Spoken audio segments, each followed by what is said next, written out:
चैतर भाई मेरी नज़रों में बहुत बड़े हीरो हैं। અરવિંદભાઈ કેજરીવાલ સાહેબ શું કહી રહ્યા છે? નમસ્કાર મિત્રો, વિડીયોમાં તમારું સ્વાગત છે. ગુજરાતમાં ફક્ત એક જ છેતરભાઈ વસાવાને ઊભા રાખું છું તોય છતાં ગુજરાત સરકાર ડરી રહી છે. ગુજરાતની દરેક સીટ પર છેતરભાઈ વસાવા ઊભા રાખી દઉં તો શું હાલત થશે? આ તો હજુ શરૂઆત છે એવું કહી રહ્યા છે.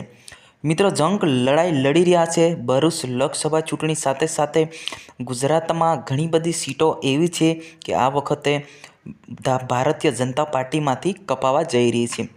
મિત્રો, જેમ કે આવી છે કે દરેક ગુજરાત રાજ્યની અંદર દરેક પાર્ટીઓ ટિકિટો આપી રહી છે, ત્યારે અલગ અલગ પ્રકાર લોકો પ્રસાર કરી રહ્યા છે.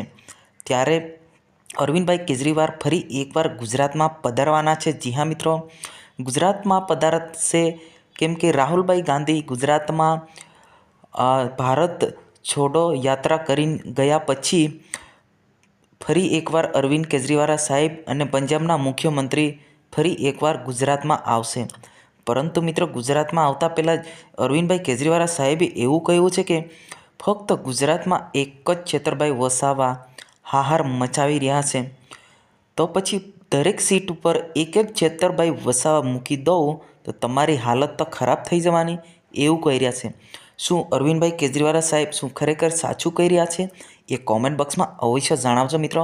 કેમ કે આ વખતે ઘણી બધી લોકસભાની જે સીટો છે એ આમ આદમી પાર્ટી પણ લઈ જવાની છે, કોંગ્રેસ પણ લઈ જવાની છે, એવી બધી પ્રસારમાં વાતો થઈ રહી છે. પરંતુ મિત્રો, એ તો રિઝલ્ટ આવ્યા પછી જ આપણને બધું ખબર પડતું હોય છે. પરંતુ આ વખતે માહોલ આમ આદમી પાર્ટીનું વધારે દેખાઈ રહ્યું છે.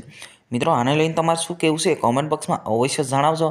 કે હાલ તો છેતરભાઈ જ ચાલી રહ્યા છે. એક બાજુ ઉમેશભાઈ મકવાણા પણ ચાલી રહ્યા છે. અલગ અલગ પ્રકારના લોકો, જે પાર્ટીઓ લોકો એ પ્રસાર કરી રહ્યા છે. મિત્રો, આ વિડીયોની અંદર બસ આટલું જ. આપણે એક નવા સમાચાર સાથે મળીશું. જય હિન્દ, જય ભારત.